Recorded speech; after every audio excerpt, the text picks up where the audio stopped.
Dentre diversas coisas que você precisa saber quando abre uma empresa, tem 3 delas que eu julgo essencial. Eu não, é essencial.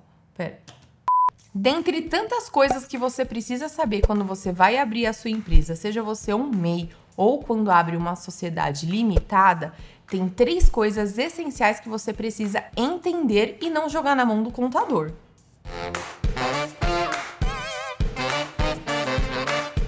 Olá, eu sou a Tabata e seja bem-vindo ao canal. Você entendeu direito? Bom, as 3 coisas que eu falei são essenciais. Qual é a primeira coisa que você tem que pensar quando você vai abrir a sua empresa? Se você vai abrir ela sozinha ou com sócios. Isso é o tipo societário. E também entra a questão da responsabilidade. Quem que vai arcar com a responsabilidade da empresa? Espera que eu já vou explicar direitinho para vocês. A segunda coisa é qual é o tamanho da empresa. Tamanho que eu digo não é tipo eu, assim, que sou meio gigantona. É tamanho de porte, de faturamento. Quando uma empresa é grande é porque ela fatura bem. Então eu não falo riqueza porque é meio relativo, mas o tamanho, o porte, é o enquadramento de porte que a empresa vai ter. Calma, guarda isso na cabeça que eu vou explicar também. E a terceira coisa é o enquadramento tributário, que é como você vai pagar os seus impostos, como serão calculados. E antes de eu te explicar, claro, se inscreva no canal, ative as notificações, acompanha, tem muito vídeo interessante aqui pra você. E bora começar pelo começo, tá? Essa redundância foi uma brincadeira sem graça.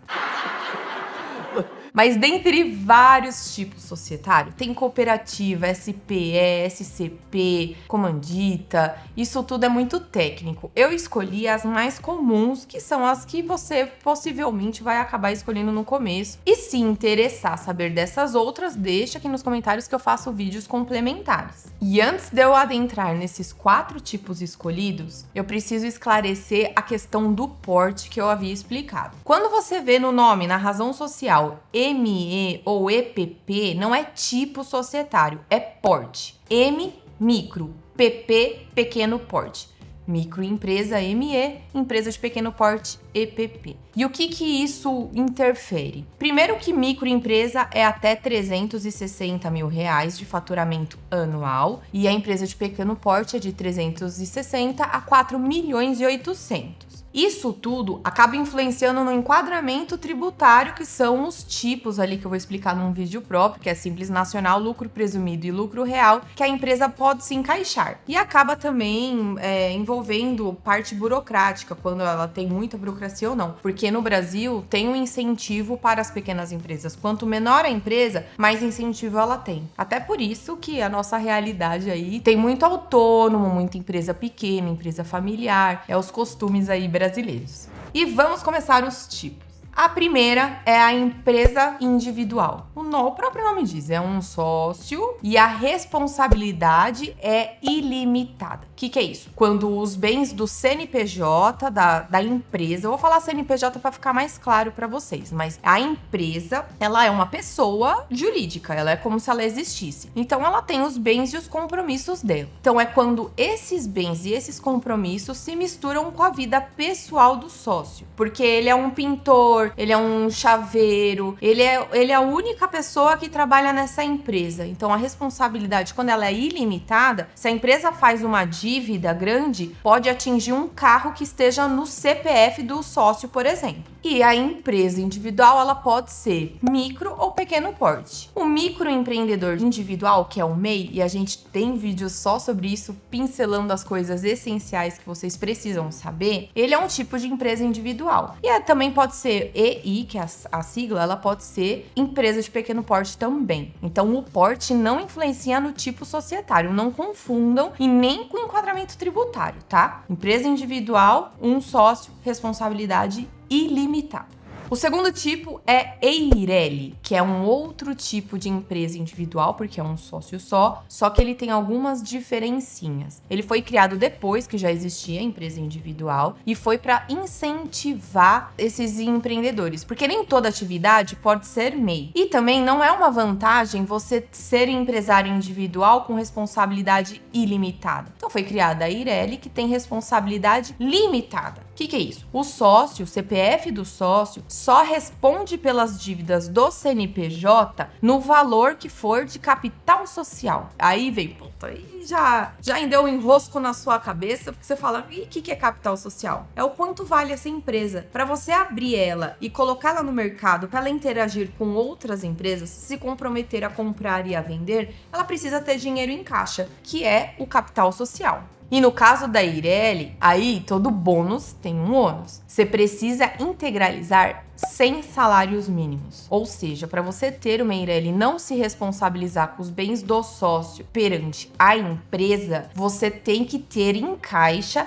100 mil reais, arredondando, né? 100 salários mínimos. É que hoje o salário mínimo tá 1.045, por isso que eu arredondei para exemplificar. Seja ele em dinheiro na conta corrente ou em bens, que também tem uma diferencinha ali dentro de capital social, que também, se vocês se interessarem, estou à disposição para fazer um vídeo só sobre isso. Nossa, então, Tabata, você falando isso, eu vou abrir uma Eireli, porque aí eu blindo meu patrimônio, né? Eu evito que atinja os bens do meu CPF e eu posso operar normalmente. As pessoas, elas realmente começam como MEI e depois acabam se desenrolando como Eireli por facilidade de diversas coisas. Enquadramento tributário é uma delas. Mas é importante esclarecer que se você estiver fazendo isso com intenção de fraudar, fazer tramóia com o CNPJ porque o seu CPF está blindado, na justiça existem institutos que desmistificam isso, ou seja, o juiz pode mandar atingir seus bens se comprovar que houve fraude, e também tema para um vídeo só sobre isso. Afinal, isso tudo se baseia não só com fraude no dolo, mas quando tem confusão patrimonial. Quando a pessoa paga a conta pessoal pela conta da PJ, aí ela trabalha às vezes em casa, ela não separa os mundos, o que é gasto da empresa, o que é gasto da pessoa. Então isso tudo tem também toda uma inteligência aí de planejamento financeiro. E isso também dá o atingimento aí no seu CPF. E um último detalhe importantíssimo, até por isso, por essa questão da responsabilidade ser limitada e ter todas essas facilitações, você só pode ter uma Eireli no seu nome. Você pode ter uma Eireli, você é pintor e tem a sua Eireli bonitinha lá. Só que aí você quer ser sócio numa padaria com o seu primo. Ser sócio com outra pessoa torna essa empresa limitada, que são 2 ou mais sócios. Então você pode, desde que a Eireli só tenha uma. E aí agora, de gancho, a gente vai para o terceiro tipo, que é a limitada. Em regra, seriam sim 2 ou mais sócios, com a responsabilidade, como o próprio nome diz, limitada nesses termos que eu expliquei de CPF e CNPJ. Mas, recentemente, foi criado o tipo limitada unipessoal, que é igualzinho à limitada, só que permite que seja um sócio só. Meu Deus, mas por que eles fizeram isso se tem o Eireli? Eu também não sei. A única diferença que existe é que não precisa ter o capital social de 100 salários mínimos. E você pode ter uma unipessoal e uma Eireli. Isso daí os advogados a gente julga como falha no sistema ali, porque acabou tirando um pouquinho a função da existência ali da Eireli. Mas facilita empresários, facilita empresa, facilita emprego, mercado, economia, então tá tudo certo. Desde que não seja usado com o intuito de fraudar ninguém, porque isso não tem vez mesmo na justiça. Uma vez comprovado, atinge todos os bens dos sócios e aí não tem essa diferenciação de tipo societário, é a pessoa que responde. E agora? Presídio. Presídio? É, fazer o quê? E o capital social da sociedade limitada não é necessariamente que todo mundo entrou ali com o mesmo valor, os sócios investiram mesmo tanto, bens, dinheiro. Tem como sim ser diferenciado por cotas. Então, se o sócio entrou com o dinheiro e outro entrou só com o serviço, pode ser colocado ali que a cota com o capital social em percentual é maior daquele que colocou mais dinheiro do que o outro que colocou pouco. Por isso que divide em percentuais. Pega o capital da empresa, estipula o valor da cota e distribui ela conforme cada um enxertou dinheiro ali no negócio.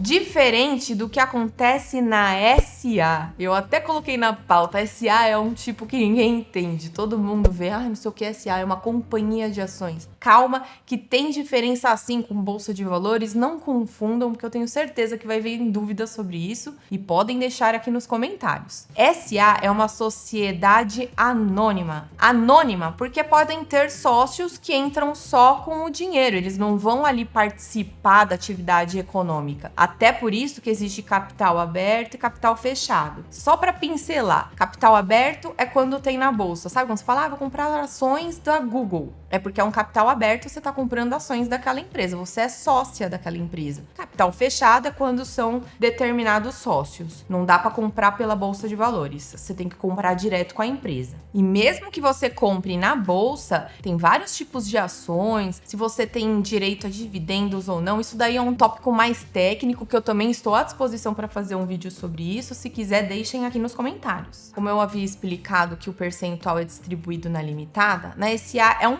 preço pela ação. Então, o sócio, ele é responsável por integralizar o preço que ele comprou naquela ação. Cada ação tem um preço, ele vai lá, compra, acabou. É diferente da responsabilidade na limitada, que a responsabilidade por colocar o capital social na empresa é de todos. Na SA, você só tem que pagar o preço pela ação que você comprou. E isso dá muito pau na hora que vai falir uma empresa. Porque se a empresa é limitada e ela vai à falência, por exemplo, e os sócios não integralizaram todo o capital, pode ser que vá atingir os bens ali dos sócios no limite do que eles deveriam ter integralizado, no que eles deveriam ter colocado de dinheiro dentro da empresa. Já para o caso da SA, uma vez que para comprar a ação você compra, você paga o preço, você responde pelo limite daquele preço. O máximo que vai acontecer é você perder o dinheiro que você investiu, mas não vai atingir os seus bens.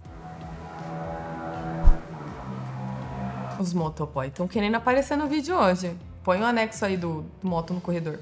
E esse é o tipo mais usado para startups. Porque ele é uma forma muito fácil de você trocar de sócio. Como tem compra e venda de ações, você troca os sócios com um fluxo maior. Então, as startups, que são essas empresas que vêm para o mercado para inovar, para dar um boom e precisam de capital investido, não necessariamente de sócios que participam da gestão, entra no tipo da SA. Mas a SA nem sempre é a mais vantajosa para você escolher, porque ela também tem uma burocracia maior, com assembleias, com compromissos, ao invés de contrato social, chama estatuto social. Então tem ali um gasto maior com contabilidade, com jurídico, com advogado, e aí você tem que colocar ali tudo na ponta do lápis para ver o que é mais vantajoso para a realidade da atividade que você vai exercer. E esses tipos societários, eles são importantes você analisar, como eu havia dito, no caso de uma falência ou no caso da responsabilidade dos bens dos sócios. Então, tem inclusive empresa grande que vai contratar ali um engenheiro, um advogado ou qualquer outra atividade técnica que analisa qual é o seu tipo societário, porque para ver o quanto você pode se comprometer com aquela atividade que você está prometendo fornecer. Então, isso tudo você tem que analisar com muito carinho para escolher bem, e também nada impede de você alterar esse tipo. Não é porque você criou de um jeito que vai ser ele para sempre. Você pode ir mudando. Você pode começar com um MEI, depois você vai para uma Eireli, arranja um sócio, vira uma limitada. Quer bombar na bolsa de valores? Virar uma SA. Quer voltar? Dá. Então, isso daí de tipo, você vai se enquadrando conforme a sua realidade. E se você tem dúvidas a respeito de como abrir a empresa, o que é JUSCESP, né? O Junta Comercial, no caso, porque vai de estado para estado. Eu falo JUSCESP porque eu tô gravando em São Paulo. O que tem as atividades, por exemplo, o advogado que não tem registro na Junta Comercial, é na OAB.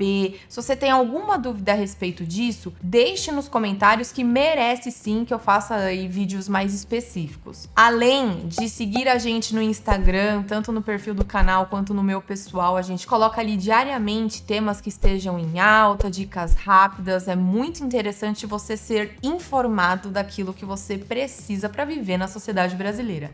E claro, se você gostou, deixa o seu like, se inscreva no canal, ative as notificações, venha um alerta a cada novo vídeo, compartilhe o vídeo e até a próxima!